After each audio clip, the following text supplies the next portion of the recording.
I have been bourbon hunting for 3 years, 2 of which have been right here on this channel. Let's go through all the bottles today for recommendations, things I probably wouldn't buy again, and overall what a bourbon hunter has. Our first step is going to be fixing this lighting. Okay, that's better. First up is this shelf. This was the first bourbon shelf I ever bought. My roommate at the time thought I was crazy, and I think I am still a little crazy. And let me say something before we get into like all the cool allocated stuff and some of the more rare things that I have. This is a bourbon hunting channel, and with that comes a lot of time and effort bourbon hunting. Shocker. And I've found that like the more you bourbon hunt, the more lucky you get. And of course the camera helps when you walk into places and you ask them if I can film. The camera does help, having a YouTube channel does help. Not gonna say it doesn't because that would be a lie, but I will say I have came across more lucky things than I have handouts, and a lot of these were because of a lot of just beating the pavement, getting into it, checking out a lot of stores, asking questions, and some of them have even been off camera. So let's get into it right now. First off, we have the Heaven Hill 19. This is the first Heaven Hill Heritage Collection that I own, and I just so happened to get another one during an allocation day.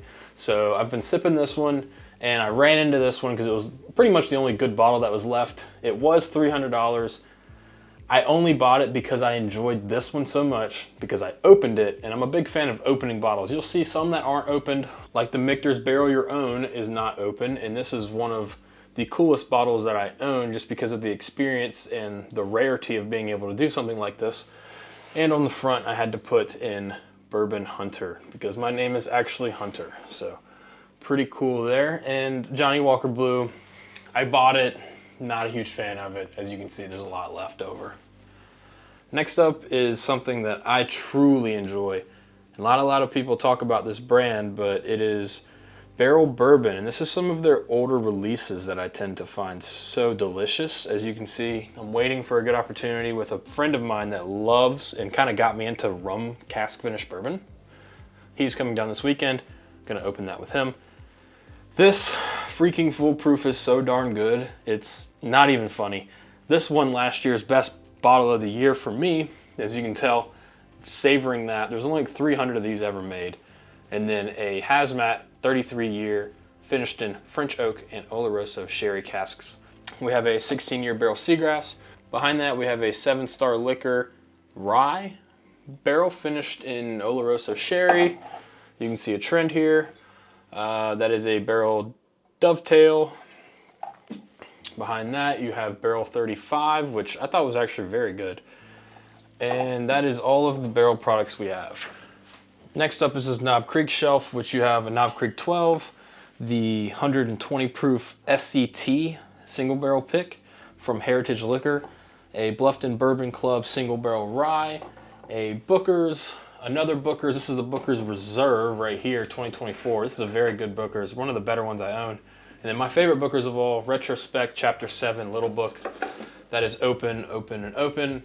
And then I found this last time I was in Louisville, the Wood Experiment. I haven't opened it yet. Custom 60-gallon French and American oak hybrid barrel with low deep impact toast. Then we have a Knob Creek 18 from the first batch, batch 001. Kind of savoring this one. As you can tell, they don't make them with the wooden boxes anymore. Behind that you have a Knob Creek 9 120 proof standard single barrel reserve. Here we have the Firefly Live bourbon. That was my single barrel that I did. Each one was hand drawn. This is a Sazerac adjacent company, so the distillate is from Sazerac and then it gets distilled once more in South Carolina, barreled, aged. Really, really cool. This is the artwork that we did, that was the Caskaway. Super proud of this pick, and you're gonna say these aren't open. I do have backups of these actually, so I've been drinking those. This is just for display purposes. This entire section right here is all bourbon from Firefly. This is what I like to call my heavy hitter section. This is where I keep my purple tops. This is something that I was able to get through allocation days. I think I even kept some of the price tags on the back of them, but here we go. 11-year purple top sitting pretty at a 124 proof. A 10-year purple top sitting at 133.8. A 9-year Willett purple top sitting at, 151.6. And the standard 8-year weeded. This one is called the Rising Tide. 63 out of 96. And the other one was the Hunger, which you can tell. I may have went against my own advice for these purple tops, but that's why I don't own any more, because I've had the opportunity to buy plenty more. I just don't think that they're worth it. I have the 9, 10, and 11 year, and I've got my I got my little vertical purple tops, and I'm done. I'm not buying any more. I'm just gonna sip these, and when these are gone, I'm probably not replacing them. And this one, in case you're curious, is Ultraviolet Sherpa, 100 out of 167 for a total of $409. Because it's expensive for no reason. This is my Old Forester section right here. This is the little bit of a red, green, and blue kind of section. But Evan Williams 12, I got that from the Evan Williams Experience. And then a Old Forester Barrel Strength Rye and a Blue Label Old Forester Barrel Strength from Seville down in Florida.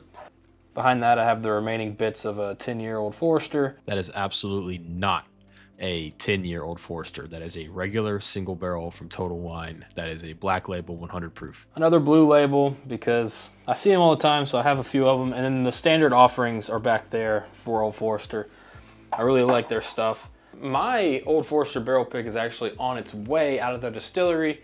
So if you're interested in seeing that and buying that in the future, be looking for updates on that. I do have a Black Label Old Forester coming very soon. Super excited about that. We're working on the artwork right now. So behind that, I have a 1783 small batch behind the 12-year Evan Williams, and of course my Driftless Glen section. Can't forget that. Big Wisco Rye, Barrel Cake, and of course Angel Share, which was one of my favorite single barrels we've ever done. Actually, all three of these, to be honest, were so much fun going up to Driftless Glen. I had a absolute blast there. And behind that, we have some test stickers that I did. A weeded Driftless Glen single barrel from the distillery, 7-year-old. Got a rye pick back there from Creekville Spirits. Another weeded, and a vanilla barrel finish from Driftless Glen. Let's see if I can't show you that. Check that out, a vanilla barrel finish from Driftless Glen from the distillery when I was there. 100 proof, 6.5 years old. That was delicious. Dropping it down one shelf, we have kind of the stubby bottle area, as I'd call it. This is where we start losing our brand orientedness, right? So we run out of brands that can kind of fit right here because a lot of them are over there.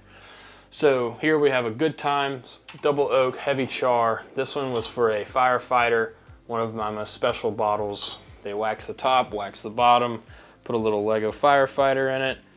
This is an incredible bottle. There you go, Maple Party Shop. I love this one so much, and it's cool to show off. Behind that, Good Times, Maple Brulee. You got Short Barrel. Behind that, Bee's Knees. And a few more Good Times back there that I don't reach for very often, just because I find that Good Times hits their mark sometimes and doesn't hit their mark other times. For example, this one is a White Oak Madeira Apricot Brandy and Rum cask. So that worked really well at 120 proof. Maple Brulee, which I thought was very good. Breakfast in a bottle, as they call it. And then a Hawaiian honey cask finished in Hawaiian honey barrels and toasted white oak. So yeah, that's a really good one too. What is that other one back there? I think that's the one I don't like so much. Yeah. So this one's from Total Wine. This one was not that good. This was a toasted coconut from that video in San Diego. Would not recommend the Total Wine barrel pick if I was you. Next up, we have a Peerless Double Oak, a Peerless Rum Finish, and a Ben Holiday Rickhouse Proof, a Ben Holiday Soft Red Wheat, and a Ben Holiday 56 Barrel Select by Hy-Vee Spirits. Here we have a Starlight VDN finish by Sealbox. Love this bottle in particular. Huge fan of VDN finishes. I'm starting to realize that about myself. We have a Jack Daniel's Triple Mass, which is actually holding up that shelf, believe it or not. This shelf is sagging, so I stuck that bottle, which has support underneath it, right? So it's holding, it works well. So down here in the corner of this shelf, we have Found North, King's Family Distillery, King's Family Ryconic, Toasted Trice Barreled, distillery only. There's an 18-year, 144 proof light whiskey. There is the 16-year behind it. Pretty cool. Glad you focused on that. Thank you so much, camera, for cooperating today. Sam Houston 15, which is no longer being made. Found North, everybody knows about that one. 16-year Rye 3 single barrel select. Still waiting on a good time to open this one because it is pretty much hazmat, sitting at 69.6. One of my favorite bottles to pour regularly, if you can't tell. New Riff Bourbon 8-year 100 proof. This is a delicious bottle for the price. Behind that, you have the Balboa Rye from New Riff. Love this bottle. Behind that is the Badger from Wisconsin. And a few other bottles back there. There's some Buzzard's Roosts. I don't even remember what this is.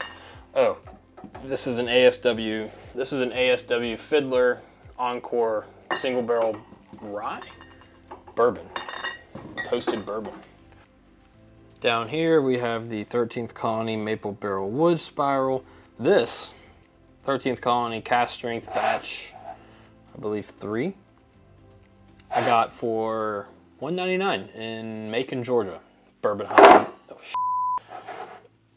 bourbon hunting down there, and then a cast strength barrel pick. Where is this from? This is from Broughton Street Liquor down in Savannah. And you can see, thank you 13th Colony for making the most oblong looking bottles ever, where you take up an entire shelf.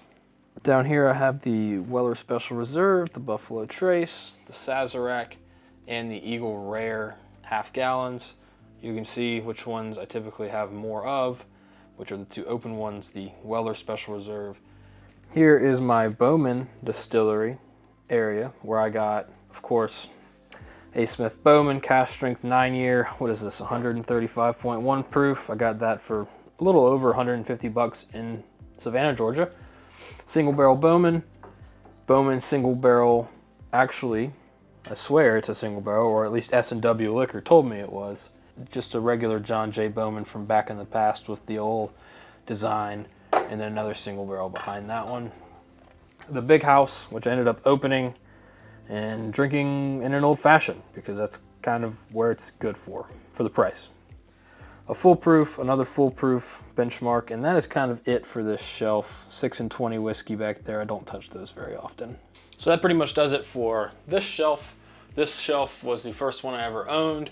It filled up quite quickly, and it was not this organized at all. When I moved into this apartment, I actually got this entire 4-piece craziness, but it's not as cluttered. Let's go check out the rest of the stuff. So this is my 4 Roses section. I actually have not very many 4 Roses, but I do plan on getting more. This is from the 2024 Barrel Strength, the limited edition series. Behind that, you have this really cool Kentucky artwork that I thoroughly enjoy. And then I also try to get different recipes and stuff. So you have like an OBSK here, 9-year 1 month. You have an OESF, 10-year 11 month, and a OESF, which I know that's a repeat, but this is a 10-year 11 month from them, which is very, very uncommon nowadays. So really enjoy this cool little section here. Over here, well deserving of its own shelf, is Cedar Ridge. I know it's cringy and some of you may not like it, but my father and I went and picked out my very first barrel for the YouTube channel together. Had a great time, so my mom got this made. She was really proud of it. And I keep it right there to remember where you came from, because at the end of the day, this distillery gave me a chance and we ended up doing really well by them. And we got another one coming out this year. In about 2 weeks, we have a single barrel straight bourbon whiskey, a double oak, double barrel. Check that out, 116.1 proof. This will be coming out, I think, September 14th. And it is very affordable. I think it's like $54 or something on my website. So be looking for that. And I have bourbon whiskey finished in maple syrup barrel. Yes, Bourbon Hunter, 112 proof. This is also going to be coming out September 14th. I think that is $56. Tried to keep it really reasonable for you guys, and Cedar Ridge is one of the best when it comes to pricing on stuff. This is a distillery only exclusive. This is a single barrel collection. Behind that, you have a maple syrup barrel from somewhere. Yeah, Wine and Spirits. And this is what got me hooked on their maple syrup barrel finish. And that is exactly why I went and picked a barrel with them for that. You got some quintessential whiskey back there. That is their single malt. Behind that even you have some of my older barrel picks from Cedar Ridge. So really, really cool, and I love and enjoy their stuff. Staying with the branded theme, we have the Redwood Empire shelf and the High West shelf. Behind the Prisoner Share, which I hope I get another one this year. I've been nursing this one. And behind the drams, we have a High West double rye single barrel pick, a double rye, and a cast strength finished. Nope, just a blend of cast strength whiskeys. I thought it was one of the finished ones. There you go. Obviously the Redwood Empire stuff is truly some of the best in the league right now. And I don't know why I hit a Decadence back there from Widow Jane. It just made sense because I don't think I have any shelf space for it to be displayed. So this is where things get a little chaotic. This is my rye shelf, guys. This is where I think I have most of my rye whiskeys. I stuffed them all back here. I got the Down Home, got Hunting Creek, Sazerac Rye, 8-year Sagamore, which I'm going up with the Bourbon Judge to do a 9-year barrel pick at the end of September. Really happy with that. This Leopold Brothers, I don't even know if this is, yeah, it is a rye. Yeah, that's why I put it there, duh. A single barrel selected by Whiskey Wisdom, 12-year-old short barrel, 131 proof. Love that one. Tabby Road, Cosbooza, yeah, 7-year. I think that's from Iowa as well. You got some Starlight back there. You got a Widow Jane back there. Widow Jane and a Whistle Pig. And kind of just some random ryes like a Jack Daniels back there and stuff that I don't typically go for very often. But if somebody wants to try some rye, I got a whole shelf for you. It is truly just random stuff down here. I mean, you got a Creekville, Cane Bay, single barrel from Green River, which I'm saving for hopefully when I do a Green River single barrel. I'd like to compare it because that's one of my favorite ones I ever had. You got some other random stuff back there, and then a Chattanooga Founders edition all the way in the back. Just absolutely random shelf. That's where stuff gets stashed that I don't know where else to put it. Staying down here on the floor, we have a St. Augustine Bottle Your Own experience that I got to do, I think a month or two ago. This is the Cake Walk. Pretty freaking cool. Minnesota oak, and I got to try it before I bottled it. Very cool, but this shelf is to kind of help break up some of the busyness of this, just like aesthetically looking. And you got Bardstown, you got the Black Label Origin Series, you got the only Frey Ranch I own, which is the Uncut. Just, I think, small batch. It's a very interesting 4-grain whiskey. It really is. 1792, we have the Sweet Wheat, we have the 12-year, we have 2 full proofs. I think both of them are single barrels. Yes, they are. We have a single barrel, LOL, single barrel select, and then a Bottle and Bond single barrel down there as well. So the only 2 non-single barrels I own from 1792 are these. One of the cooler shelves that I have is this Elijah Craig monstrosity. This entire shelf is Elijah Craig, from private barrels to different like C923, and I mean there's just so much stuff here. B524 goes all the way back to A123. I do have a backup C923, so really blessed to have that. This Elijah Craig I'm waiting to open with a good friend of mine. He is a huge Elijah Craig Toasted fan, and this is their Toasted Barrel Strength Single Barrel. Cannot wait to open that with him. A few other ones, Hub City, shout out Trey, the Jedi, and then S&W Liquor, love that one as well. And kind of like I said, we're trying to break up the busyness of these shelves, so having different things here and there to try and break up how busy it is can help. For example, this Infinity Barrel, which is like a decanter. You have this piece of trash, which is actually garbage. And then Elmer Thiele Single Barrel, as well as a Thomas H. Handy that I really enjoy actually, 124.9 proof. With this really cool, with a pirate ship in the middle, decanter. As we venture up top, we see the Weller and the Buffalo Trace section. You have all of the E.H. Taylors, Weller 12, Weller Full Proof, and Antique 107. These are the only Wellers I own. I have bourbon hunted for 3 years. For 3 whole years, I've been looking for a CYPB for a somewhat reasonable price, for a Weller single barrel for a somewhat reasonable price. And I'm not gonna lie, it's almost impossible to find. So unless you find it at like an allocation day, you're probably not gonna find it like wham wham. I mean, I know it's a sob story of a crocodile tears, but it is, in fact, I bourbon hunt so much. Kind of surprised I haven't found one, but you know, because I found other things at retail, like some harder to find stuff. And it just kind of surprises me that the Wellers tend to be the hardest ones to come across. Very interesting. On to the next one. Time for my favorite part of this entire bourbon room. This has to be the Firefly single barrel. Yes, this has all of the signatures from the people that I care about that came and helped me that day. I was even able to keep the tag on it. So blessed. Went and epoxied it. It looks great. It doesn't smell like epoxy. It doesn't smell like wood. It doesn't have any smell. My buddy Ryan helped me out. Huge help. Can't thank him enough. And this is where I keep the cool stuff because it's a centerpiece. It's eye-catching. When you walk in the room, it's just like boom, right there in the middle. You have a George T. Stagg at 135 proof. Old Rip Van Winkle 107 proof. A 12-year Van Winkle Lot B. 15-year Pappy Van Winkle. And another George T. Stagg 136.1.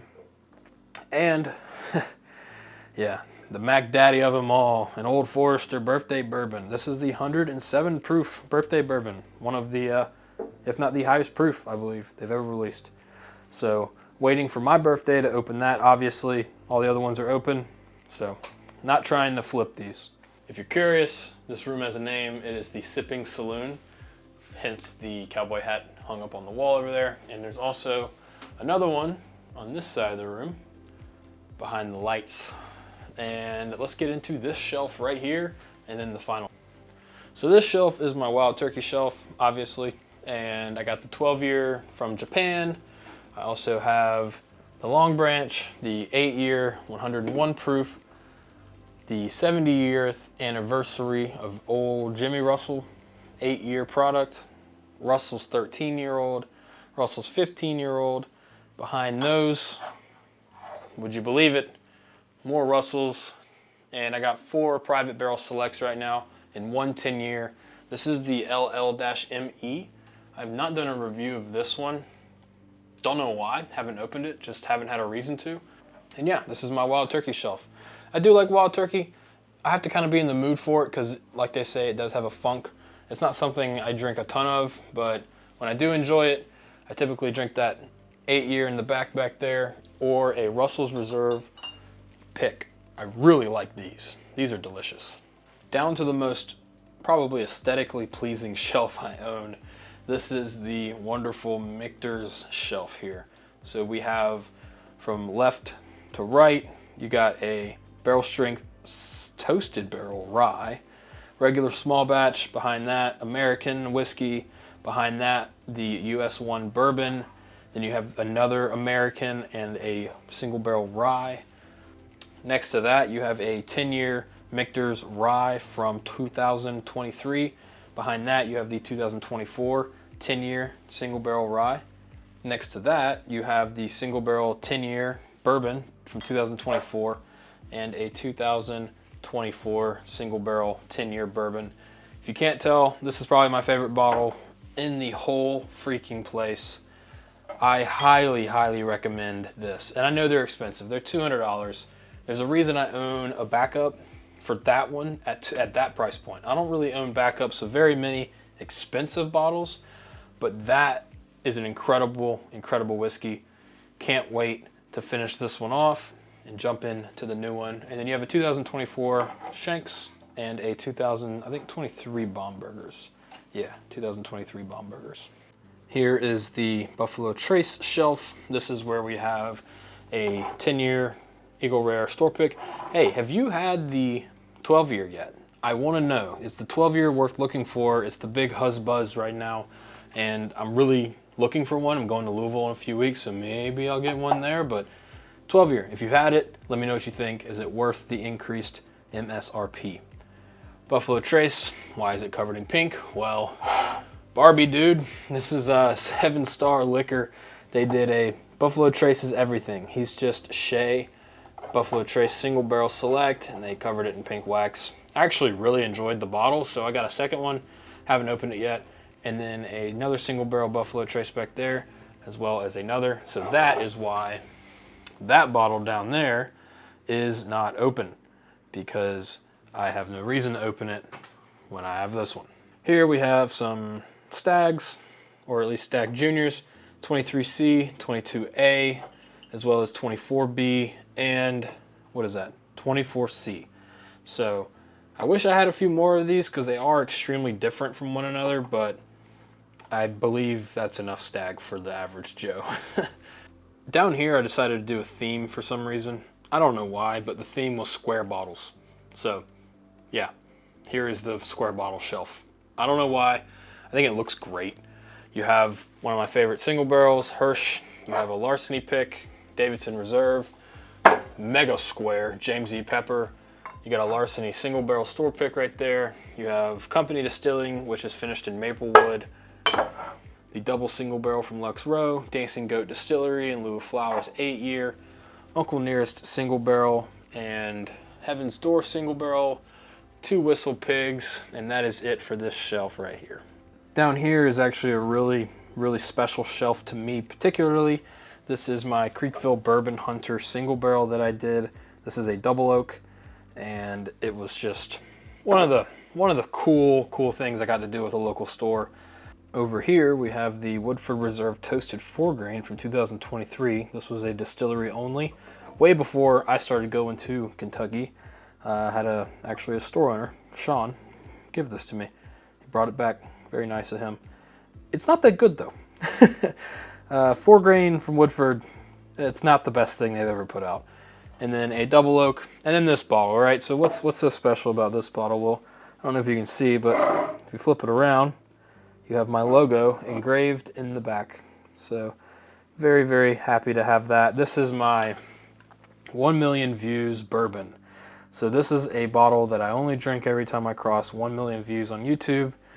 I only do long form content, and I don't do like shorts or anything. So 1 million views is a lot, and I've crossed it 3 times. I have over 3 million views, and every time we try a little drink from it, and I mark where we are on the bottle. So who knows, maybe I can get 1 more million out of this, and then we'll have to retire this bottle. Over here in the corner, we have the Blanton shelf, which just a handful of these guys. Not really collecting Blantons anymore for the flavor or taste, just for the letters, and then, you know, letting friends come over that don't know much about bourbon. This is an excellent bottle to share with them. It really is. I have 1 other bottle opened. It's in the kitchen, and that's kind of where I keep it for people to try when they come over. I have a and a T, a B, an L, an O, and a T. So obviously I doubled up on the T's for no reason. That's for my fault not writing these things down. 2 Blanton straight from the barrels. One of the best Blanton's products in my opinion. This is a shelf that is probably the best legacy distillery when it comes to putting out high quality, high-end products for a very reasonable price. I mean, Jack Daniel's Coy Hill goes for what, 80 bucks, 90 bucks. This is the 2024 release. This was $100 or $150 or something like that. This was 100 and this was 80. I mean, in all reality, if Buffalo Trace had the option, which they do, to put out a 10-year product, which they do, they'd charge a lot more for it, which they do. So I'm not going to say anything bad about it, but there's definitely money to be made, and I think Jack Daniel's is doing the right things. This shelf is extremely busy. If you can't tell, there's a lot of red wax going on. Essentially, I've been looking for all of the old Maker's Mark wood finishing series, and I haven't been able to track down every single one of them, but I did get a lot closer when I got this one in Louisville a few weeks ago. And 2023 cellar aged. Behind that, the 2024 cellar aged, which I think is better, in my opinion, than the other one from the year previously. I have, let's see, a cast strength back there and just a few kind of mainly wood finishing series bottles from Maker's Mark. This, however, is unique. This cast strength from Maker's Mark is from 2015. Check that out. Yeah, from 2015. So I'm gonna open that one day. Don't know when, but I think that's really old. So that's pretty cool to me. Here we have a shelf where I don't know really what I was trying to accomplish here, but it's just got a bunch of random stuff on it. I think more like tall and oblong bottles was kind of the goal. And I mean, it works. You got JT Mellick, Jimmy Red Double Oak, Smooth Ambler Cast Strength behind that, another Smooth Ambler Cast Strength behind that, another one. If you can't tell, I like those. Old Fit 7, which a lot of people said that they saw my review and they thought, yeah, I'm here on the ground. A lot of people said they saw my review and they were like, man, you're not convincing me. Well, yeah, I was a little disappointed, you know, and that's why I didn't really give it a great score. But in reality, for $60, I don't think it's bad, but at the same time, I was expecting a little more, and yeah, I was a little disappointed, so good call on that one. Behind that, you have very old St. Nick, which I got for a very good price.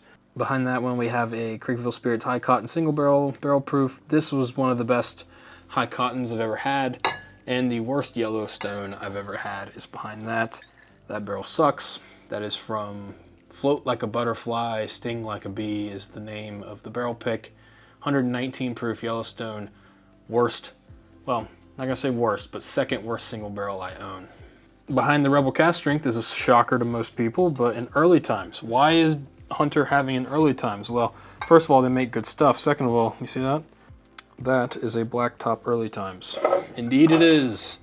So, waiting for a good day to open that one, but Blacktop early times for sure. Down here at the very bottom, at the end of our Bourbon Sip and Saloon tour, is the tequila, rum, and whatever the else I just don't want to put on the shelf. I have Milagro, I got Reposado, Fortaleza, and Lalo, and Herradura, and the double barrel Herradura, and the Tequila Ocho I got the other day, and an 18-year rum. Just a bunch of random stuff down here that's kind of tucked away in this bottom shelf. And yeah, this is the computer setup. I got two screens. I use one for Discord, one for editing, pulling up files, all that. And then I have, you know, keyboard and whatnot. But who doesn't have a keyboard with their computer, Hunter? Why do you gotta point out the keyboard? Yeah, and I have a full-time job that I work Monday through Friday, and then on the weekends I bourbon hunt and edit videos and post them. So, you know, I see a lot of the hate comments and a lot of this and that, but I'm still learning. I'm still grinding. I mean, I'm a very busy guy, and at the end of the day, it's difficult to make everyone happy, right? So I think this bourbon channel is a good way for me to express an interest in a hobby that people my age typically don't have interest in. I rarely have people that are my age that I can talk with this hobby about. So it's just a good way to connect with people. For example, the Discord, I'm always on there chatting with people and kind of seeing what's new and what's coming and what are you tasting and this and that. I guess one question would be, if there was a fire, what 3 bottles would I grab and get out of the door with? And I'd say it'd be the Michter's 10 single barrel bourbon. I would grab the George T. Stagg 136 proof, and I would probably grab the Barrel Bourbon 20-year single barrel, toasted single barrel. That's a bottle. I think it's amazing. But I'd probably grab those 3. If you're talking about everyday, like shelf available stuff, the Jimmy Red Double Oak, I'm telling you, man, that bottle is incredible. That's a very good one. I would also say shelf available would be like a Jack Daniel's Gold Label single barrel cast strength. I don't think I have one right now, but that's a really good one, really good one, just to get kind of started into the barrel strength stuff. What else? I'd also say like anything from Redwood Empire would be a good start, whether that be the Lost Monarch or the Pipe Dream. Those two bottles are very, very good and very available. Anything from John J. Bowman or the Bowman Distillery is a good starting point for a lot of people. Those bottles are excellent. I showed those early on in the video. I think 1792 small batch is probably not the best way to go for your first introduction to 1792. I think if you get a single barrel from a store, that's probably the best way to be introduced to 1792. A Knob Creek 12 is a great recommendation. I think a Knob Creek 12 is an excellent bottle for people getting into bourbon that want to go from a 90 proof to 100 proof and still maintain that age statement. Knob Creek 12 is readily available in most places, and I think is totally worth tracking down one and owning one as well. I harp on all the distilleries I do barrel picks with, but Firefly, Knob Creek, High Wire, Cedar Ridge, all of those are excellent places to get kind of really affordable bottles and try them out if you're trying to try something new from a, it's not even like they're craft distilleries. Like, I'm sure they are considered craft because of their size, but they don't taste like it, in my opinion. They're starting to really develop their own unique taste and not that dusty note that a lot of people associate with craft distilleries. Any freaking Elijah Craig single barrel would be a great place to start for a new bourbon newbie. And if you're going for rye, I think a Sagamore rye down there would definitely be your best bet for a newbie. I think Sagamore makes some of the best rye in the market, to be honest with you. Yeah. So yeah, I still edit all my own videos. I still do all my own thumbnails. I still do everything just by myself. Just a redneck with a camera and a love for whiskey. And guys, I heard Bruzel do a really good outro to one of his videos the other day. It was like, don't let it take over your life, but at least know what it is. And I think that's really important. Be active in your community, be active overall, not trying to like virtue signal or anything, but at least know that alcohol can be dangerous at certain limits for people. And I think if you respect it and you enjoy it and you drink it for what it is, then there's no harm in it at all. So just be mindful of that entire thing.